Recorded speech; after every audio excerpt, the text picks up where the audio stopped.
She wanted to figure out where in the world Star Island was. This is where her sister was, and it wasn't far, but she had to find it. She looked. Star Island was nowhere to be found.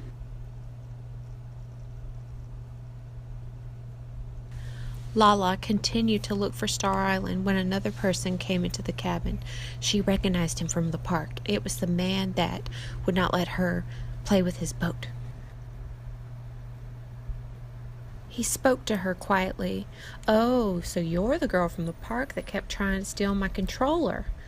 "Yeah, that was me. Sorry about that. I was kind of hyper." "It's okay. What you looking for there?" "I was looking for Star Island."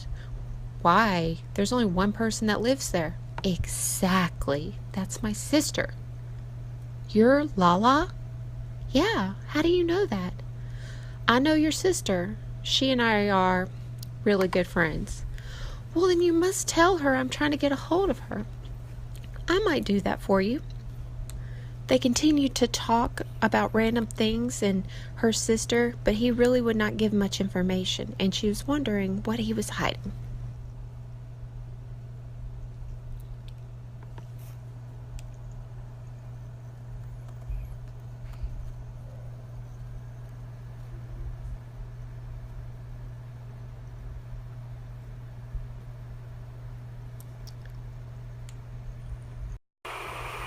"I saw your sister last night." "What are you talking about?" "She was at the cabin, and she's been looking for you." "Ugh, I don't want her to find me. That stupid little person stole everything from me. I was supposed to get Nana's inheritance, not her." "Well, maybe we can figure out how to get it back." "Perhaps. But come here. I haven't seen you in forever."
Lunar wondered, how can I get this girl to love me and want to do things and buy things for me?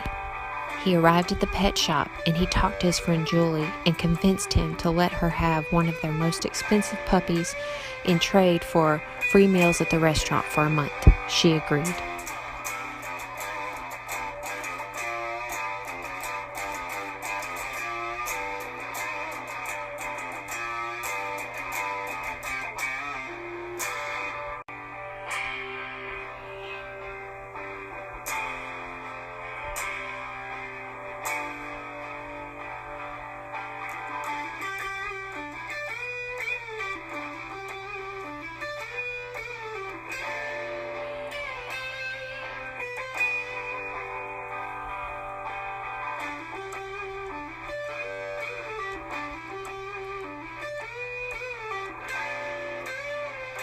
Lunar arrived at Lala's house with a surprise. He had purchased her a puppy.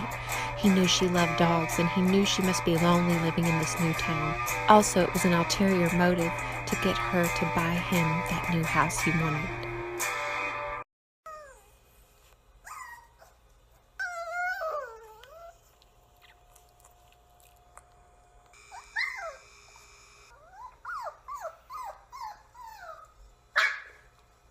Oh, hello, little girl. Where did you come from?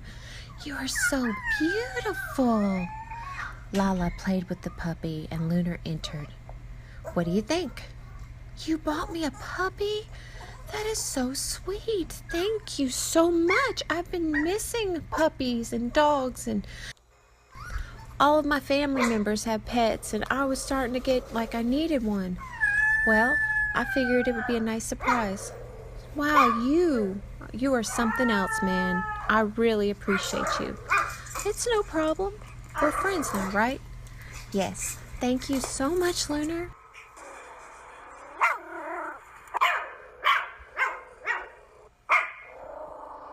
Lala and Lunar talked all afternoon.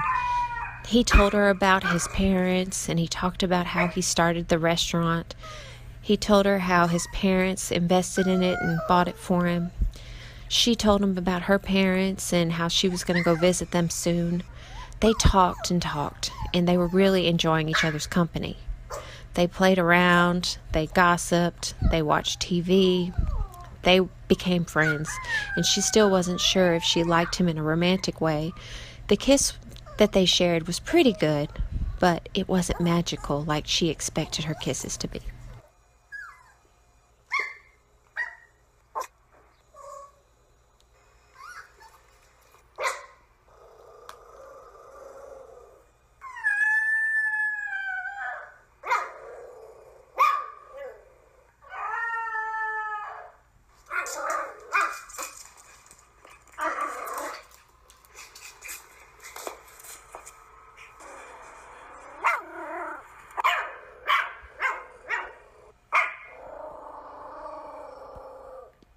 Lala received a phone call from Alyss, and Alyss wanted her to come over for dinner and meet her family.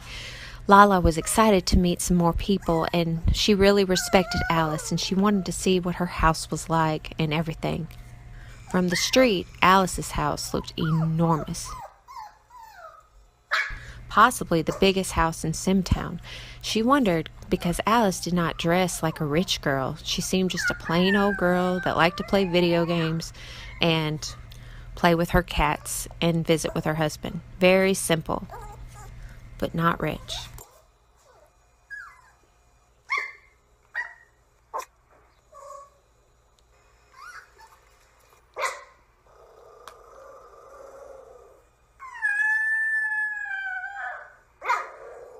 I guess I'm going to be going over to Alyss's for lunch today. Alyss? You mean Queen Bee, Alyss? What do you mean, Queen Bee, Alyss? You know she runs this town, right? If something's going on in this town she doesn't like, she fixes it. Are you serious? She seems so plain and simple.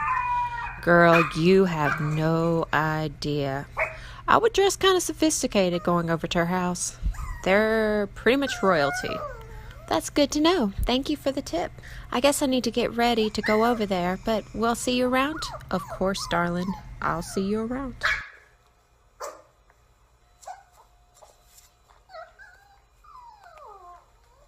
So, Lunar, before you go, I noticed that you had a brochure in your back pocket about this house that was for sale. What's up with that? Lunar told her that it was a little expensive and he and his roommate were really behind on their bills. He explained that they had two foster children, which was a lie, of course, that they were seeing about, but the money just wasn't doing what it needed to. Lala told him she was sorry about it and told him that if there was anything she could do, just let her know. Well, that's nice, he said. I'll take you up on that if I have to. Good, she said. Lunar, thank you so much for the puppy, Lala said. I really, really appreciate it. You are such a good friend, and friends are very hard to come by, especially for me. Anytime. You just name it.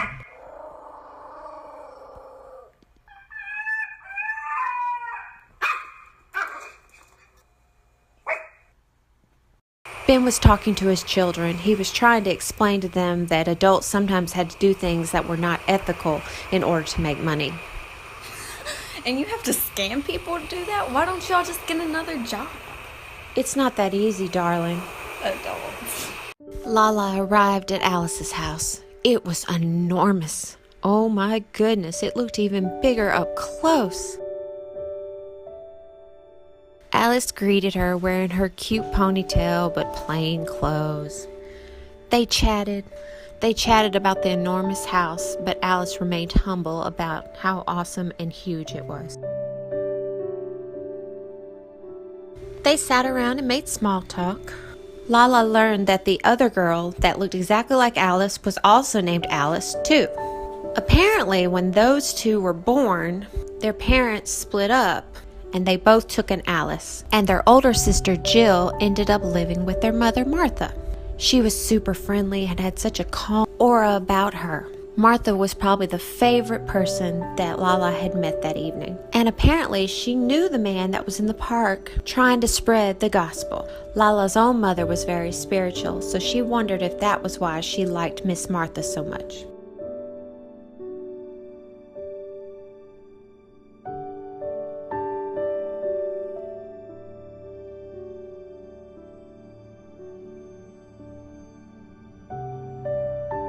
Camden and Ashton were watching a television program, and they did not pay Lala any mind.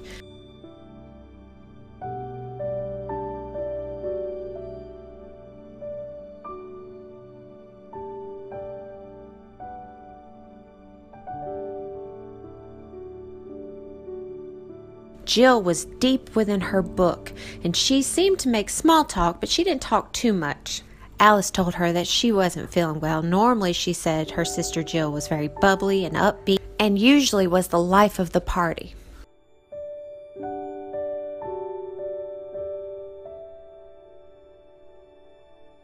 Where's your husband, Alyss? Lala asked. Oh, he's off doing his thing. He's not really a people person. He tends to stick to himself. Miss Martha asked Haiku about the red paint.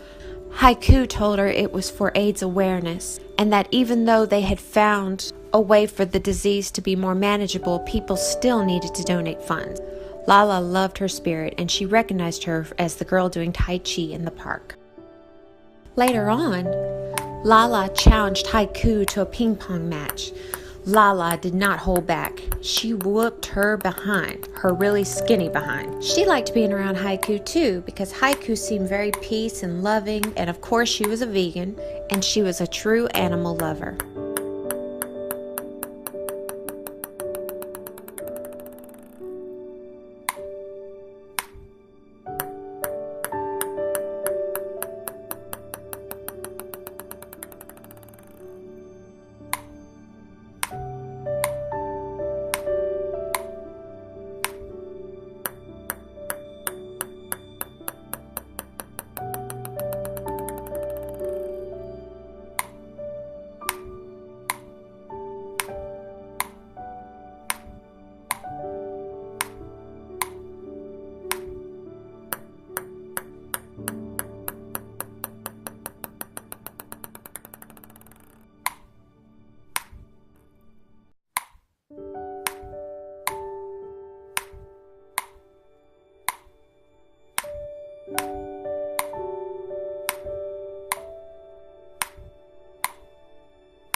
Lala, Alyss asked, how would you like a cooking lesson from the other Alyss? Really? You would teach me? The other Alyss said that she would be glad to teach her how to make vegan burgers and normal pizza. While they cooked, they chatted, and this Alyss seemed very no-nonsense. She seemed very bold and tough, possibly someone you wouldn't want to mess with. She didn't seem like the type of person to play, and Lala found their whole story about splitting the twins and naming them the same name very peculiar.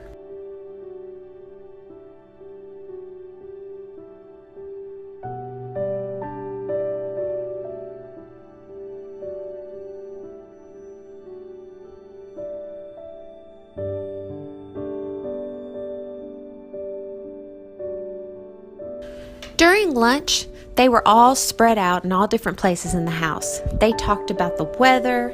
They talked about Miss Martha's church and what they were doing to help people that were in need. Lala told them that she would be more than happy to donate whatever they needed because she was now into some new money and it was way more than she knew what to do with, so she'd be happy to support their cause. They discussed having a dinner party when Lala moved into her new house, which would be in only 2 days. Lala told them about her new puppy and she told them about Lunar. Alyss told her that she knew Lunar really well. The other Alyss said she knew him really well and to be very cautious around him. But he bought me a puppy, Lala said. Sweetie, I hate to break it to you, but Lunar doesn't do anything for anybody unless he gets something in return. That might be the case, Lala said, but I really enjoy his company. He makes me laugh and he's real.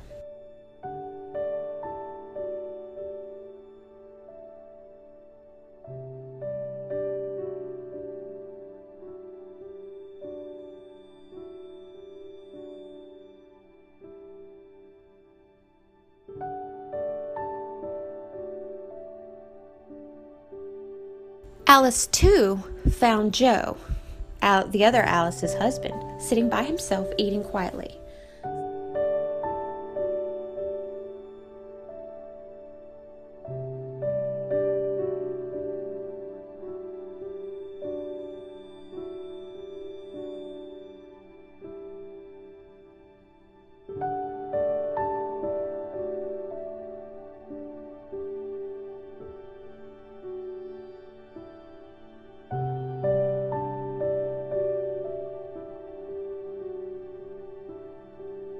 Alyss and Lala ended up downstairs next to a jukebox. What's this for? Lala said. I am really into salsa dancing, Alyss told her. Salsa dancing? That sounds like so much fun, Lala said. Oh my goodness, girl, it is so fun. I could teach you if you'd like. Are you serious? Oh, I'm so serious. Get over here. Come on, don't be shy. Oh my gosh, you look gorgeous in that dress. Why don't you fix up more often? It's not my thing. Come on, join me. Oh, all right.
Have you gotten a chance to speak to Camden? Alyss asked Lala. I sure haven't. Hi, Camden. Hello. Weren't you at the park the other day grilling? Yes, I'm always at the park grilling. You were doing really good with the salsa. Thank you. It was my first time. You want to try it with me? Camden asked. Oh, I don't know. I can try. How proficient are you in salsa dancing, Camden? Not at all, but I think it'll be fun to try. Okay.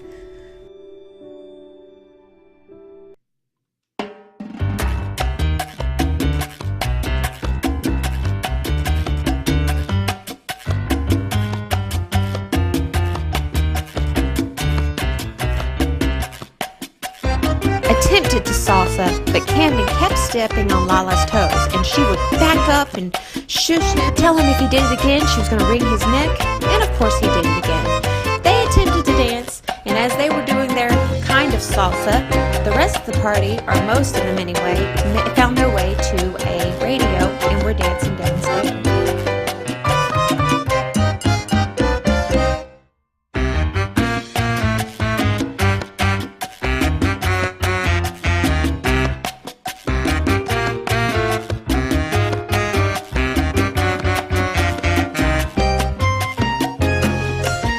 Not much longer, Ashton Jr. came over, and he headed straight for the music room, and he started playing his guitar. Lala knew a little bit about guitar, but she only knew how to play one song, so she watched him closely, and she was impressed with his skills. He just knew how to do so many different riffs from famous rock songs, and this was so impressive. She could not believe what she was hearing. As she was listening to Ashton Jr., she noticed she had a text from Lunar. Buy me that house, please. I will pay you back. I will do anything. I will be your slave. She texted back, done. And even though the thought occurred that he might be actually using her, she didn't care. She loved his company. She then received another text from Candy, asking her to call her as soon as she got to her house. Candy emphasized that it was not an emergency, but she wanted to hang out later, and she wanted her to call to make plans. Lala, of course, said okay.